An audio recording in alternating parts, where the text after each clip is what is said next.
Let's consider Jupiter transits today. Jupiter has a 12-year cycle, so that every 12 years it's back where it was when you were born. That's called your Jupiter return. We can also notice that when Jupiter goes into the first degree of Aries, something begins as well. And that's another different 12-year cycle. And you might be sensitive to that one as well. We're talking, though, about your own Jupiter return, first of all. So you look at where your Jupiter is in your chart. You'll see the sign and the house and the aspects. And you'll get a sense of what your Jupiter means to you. Now, we've got some keywords. Yeah, the favourite ones, expansion and integration, and that's a good starting point. But you will yourself interpret that type of energy, that generic type of energy, as a sort of pattern of behaviour. It will be most assuredly different according to which sign and which house it's in and what aspects it makes. And so you need to find that out. And you do that by looking at what happens during a Jupiter return. Whatever shifts, whatever movements to complete on one 12-year project and begin another 12-year project, that typifies a Jupiter return. That's what the transit means, really, a Jupiter transiting Jupiter, Jupiter return. It just means that you're at the threshold point between one old project and one new project. Now, the new project might well be an extension of the old one. You might go up in series of developments, but there's a noticeable shift. And that shift is a shift of opportunity. Jupiter offers opportunity.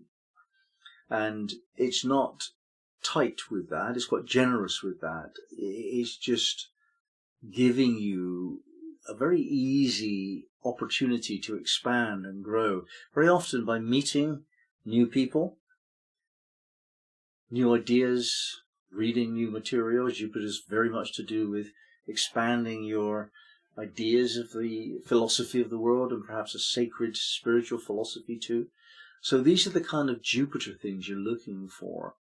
And in my case, I have a third house Jupiter. It's in Aries. So I'm yearning to communicate and grow my life through communicating. And I'm a teacher and a writer. So I want my words out there, and I expand my life by doing that. So I see my Jupiter return as being another opportunity to expand how I'm teaching and what I'm teaching. And it so happens that I'm right in the middle of a Jupiter return now as we speak. So I'm aware that something is finished and something's expanding in my life. And I've understood this by looking at previous cycles of Jupiter. Certain events occurred. You don't always know the importance of the event when it happens. You might have to look backwards to see the relevance of something that happened 12 years ago. But you can look more recently than that too. It's not only the return that tells you what's happening. You can look at the opposition. And you can look at the square, because the transits of Jupiter to itself by square and opposition also relate to the fundamental theme of your Jupiter. So you can get a sort of a sense of the pattern of life.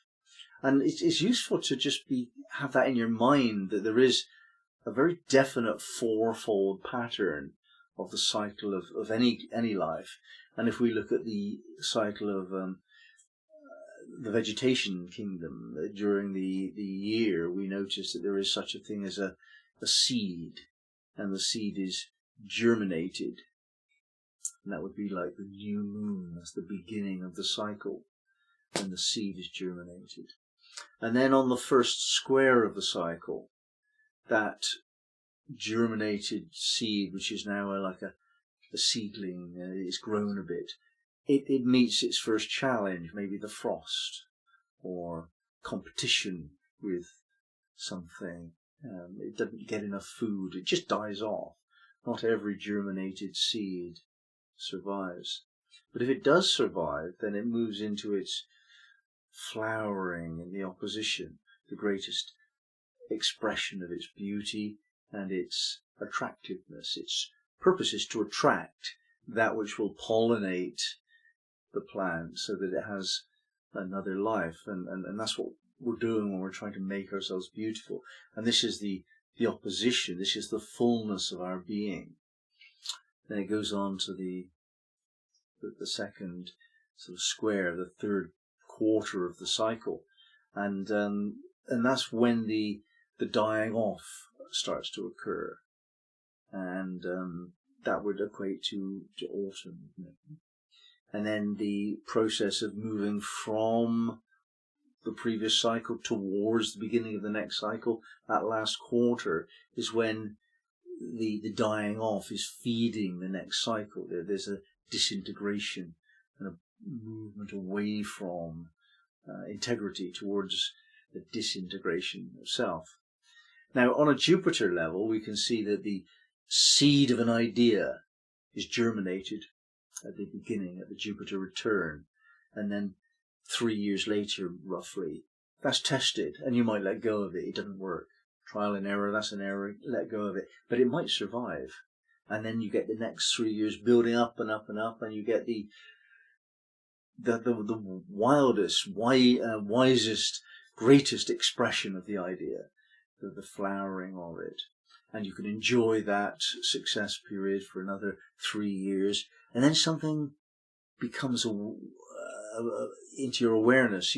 It's not growing anymore, and the first idea needs to just disintegrate, and then another idea comes, or a different idea. So we go through these 3-year bits of the cycle very often with Jupiter, and we can see that as a 7-year thing with Saturn. It's a little difficult to see it with the other ones. Maybe Mars, but not so obvious. So the other ones are too slow moving. So that's the Jupiter return transit. When Jupiter is doing other transits, either by conjunction, opposition, or square to the Ascendant, well, you'll have a jovial disposition. You'll be optimistic and confident. You'll express optimism and faith and goodwill and embracing all possibilities. When that's to do with the Descendant, that would be perhaps expanding your feeling of one-to-one involvement with one person or more than one person. You'll have one-to-one connections with them, and that will be usually beneficial. Mostly we enjoy Jupiter transits. Mostly we want an expansion of life. This isn't always true, absolutely not always true for some people that don't like that level of freedom. Some people really do enjoy control, and they prefer structure and control, and not every Capricorn person would enjoy a Jupiter transit, and a Pisces person might not feel quite so safe if they're unboundaried, and a Scorpio person likes to control things. So you've got your own thing with it, but usually we like Jupiter because it expands the realm of possibility that we have in life. And on the Ascendant, Descendant is probably more to do with people. On the midheaven IC level, if you have Jupiter on the midheaven, very likely you could get a promotion at work, or a new opportunity, or an expansion of your realm of endeavour, and you would be well liked, presumably, by your circle of society. On the nadir, Jupiter crossing the nadir would perhaps give you an expansion of your home life. You might build another room into your house, or move to a bigger house, or have more parties with more people, and it would be that whole sense of growth would be going on. When Jupiter's crossing the Sun, or aspecting the Sun, but particularly conjuncting the Sun, I would say, there's this lovely feeling of growing into that which you've always known you could, but you've never quite known how. Well, now you can. You do know how.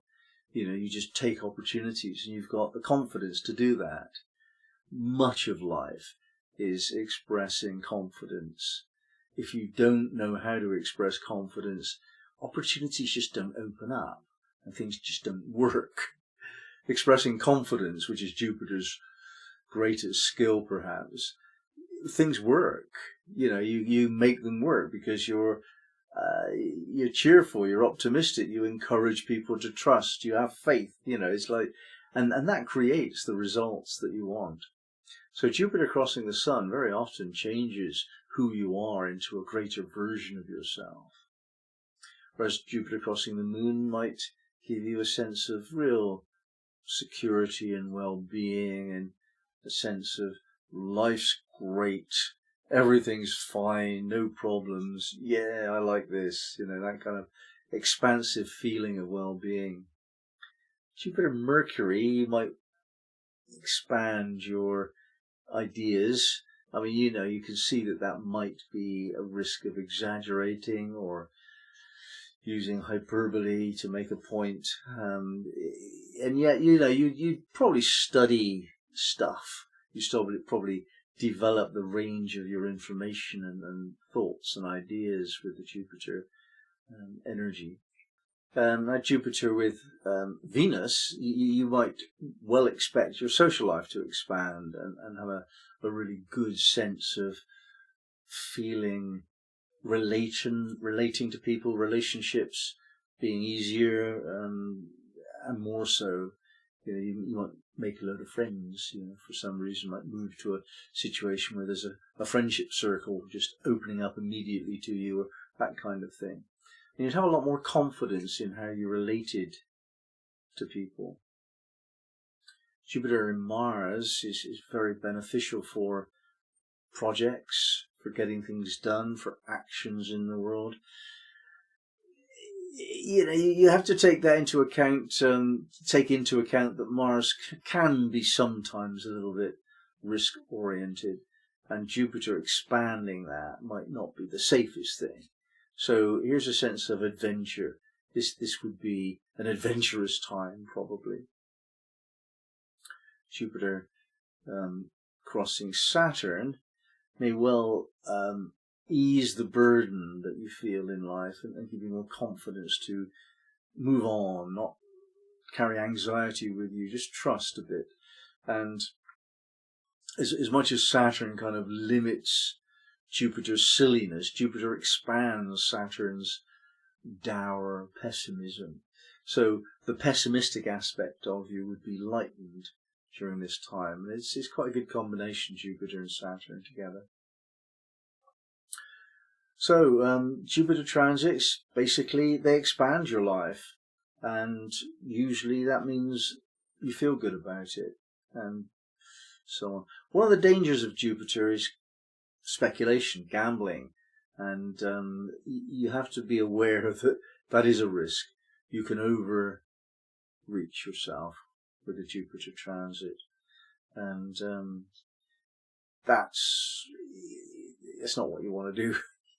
So be careful with them. They're good, but profoundly dangerous in the hands of somebody who has no clear boundaries or sense of moderation.